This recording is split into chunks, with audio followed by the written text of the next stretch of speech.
Assalamualaikum warahmatullahi wabarakatuh. Alhamdulillah rekan-rekan sekalian, hari ini kita berkesempatan untuk kita sama-sama mendengarkan, menyaksikan video penjelasan tentang materi kita, yakni tentang KPK ya. Jadi bagaimana peran KPK dalam memberantas korupsi di Indonesia ya. Oke, baik rekan-rekan sekalian, ini materi saya sebagian sudah upload di Google Classroom. Silahkan download untuk kita pelajari bersama dengan beberapa penjelasan yang saya sampaikan lewat video ini. Rekan-rekan sekalian ya, kita tahu bahwa tindak pidana korupsi ini sudah menjadi orang sebut extraordinary crime. Jadi kejahatan yang extraordinary, yang sudah sangat meresahkan ya, sudah sangat luar biasa ya. Nah, sehingga aparat penegak hukum yang biasa kita kenal, polisi, kejaksaan, dan sampai pengadilan umum, nah itu agak kesulitan ya, dianggap agak kesulitan untuk membasmi atau memberantas korupsi, sehingga ada ide pada saat itu untuk membentuk yang namanya KPK ya, Komisi Pemberantasan Korupsi. Ini namanya aja pemberantasan, ini sudah menunjukkan bahwa korupsi itu memang harus diberantas ya. Biasanya yang diberantas itu adalah hama, tikus ya, dan sebagainya. Nah, sama dengan korupsi juga seperti itu ya. Jadi kita harus bersama-sama memberantas ini korupsi ya. Meskipun sekarang sudah ada KPK. Nah, rekan-rekan sekalian, landasan yuridisnya ya, kenapa bisa terbentuk ini KPK, itu pertama, sejak reformasi itu ada TAP MPR nomor 11 tahun 98 tentang penyelenggaraan negara yang bersih dan bebas KKN ya, bebas korupsi, kolusi, dan nepotisme ya. Waktu itu memang sempat merajalela. Nah, ini sampai disidangkan oleh MPR dengan satu ketetapan khusus ya, tentang bagaimana menyelenggarakan negara yang bersih dan bebas KKN. Nah, selanjutnya ini kemudian diturunkan tahun 99, itu ada Undang-Undang Nomor 28 tentang penyelenggaraan negara yang bersih dan bebas KKN. Ini amanah dari TAP MPR inilah yang kemudian diwujudkan ya, dibentuk satu undang-undang khusus ya tentang penyelenggaraan negara yang bersih dan bebas KKN ya, KKN, kolusi, korupsi, dan nepotisme ya. Nah, kemudian pada tahun yang sama, tahun 99 juga itu ada undang-undang khusus nomor 31 tahun 99, itu tentang tindak pidana korupsi ya, yang kemudian diperbaharui dengan Undang-Undang Nomor 20 tahun 2001 ya, khusus tentang pidana korupsi ya. Nah, kemudian tahun 2002, nah itulah undang-undang yang memberi amanah untuk membentuk Komisi Pemberantasan Tindak Pidana Korupsi yang akhirnya dinamakan dengan KPK, Komisi Pemberantasan Korupsi ya.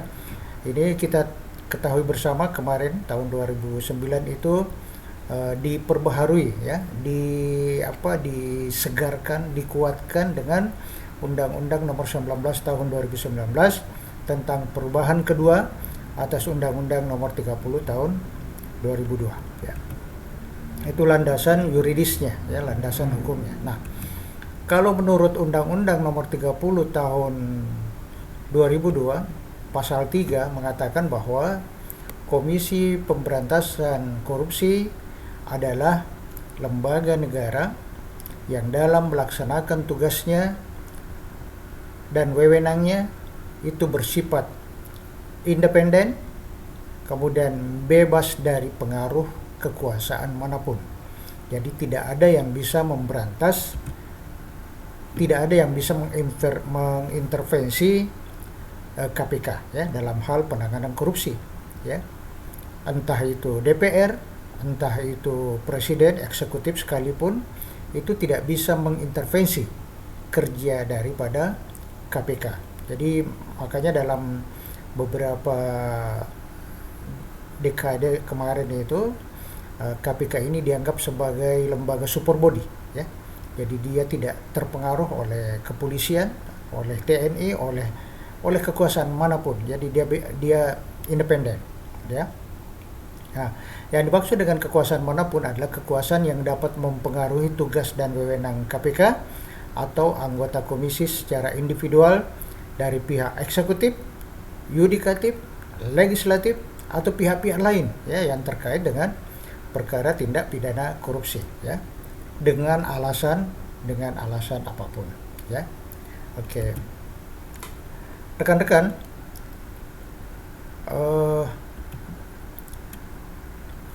apa yang dimaksud dengan pemberantasan tindak pidana korupsi yang menjadi tugas dari KPK?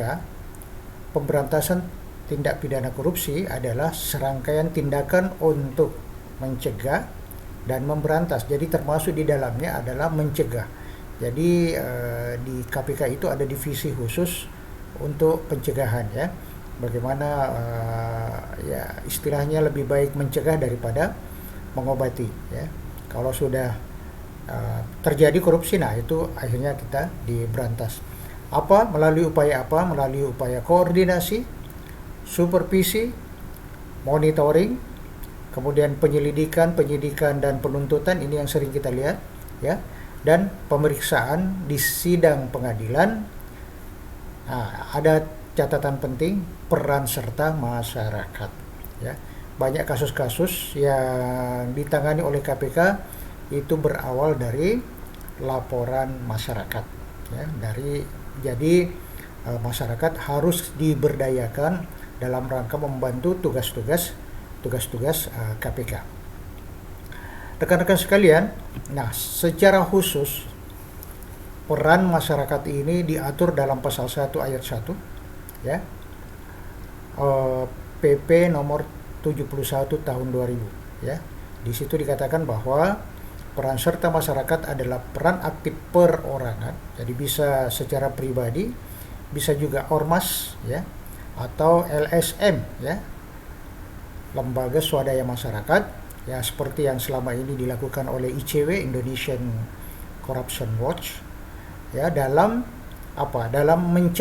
pencegahan dan pemberantasan. Jadi dua-duanya diminta peran serta masyarakat. Nah, saya kira kita belajar pendidikan budaya anti korupsi di perguruan tinggi ini mudah-mudahan bisa menjadi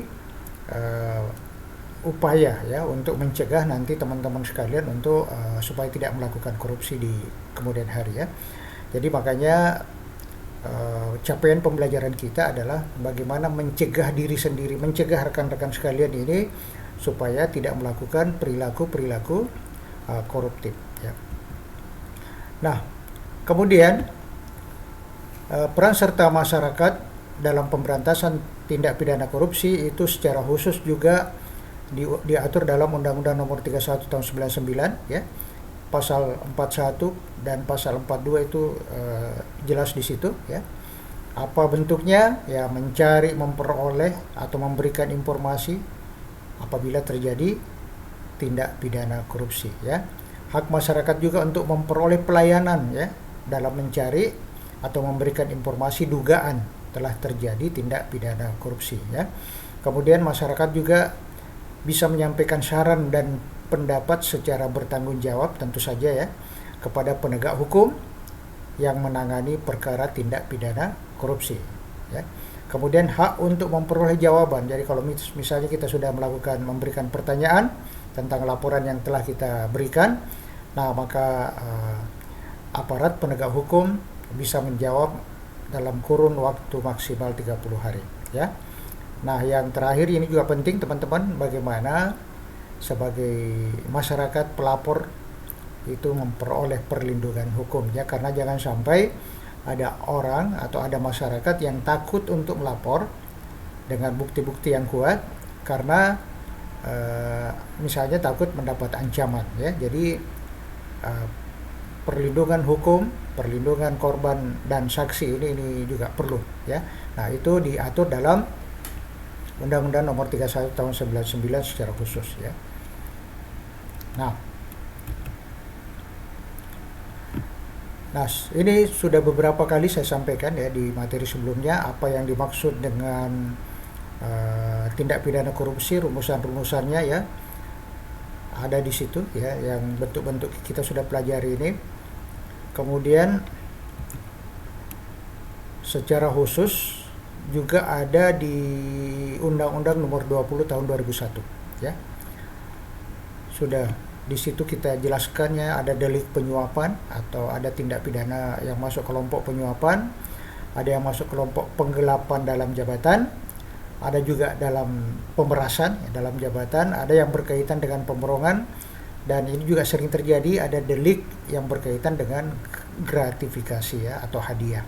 Nah, ini yang beberapa delik ini yang diadopsi dari KUHP ya, dari Kitab Undang-Undang Hukum Pidana. Nah, kita masuk ke KPK, rekan-rekan sekalian. Apa tugas KPK? Ya. Apa yang menjadi tugas dan wewenang KPK?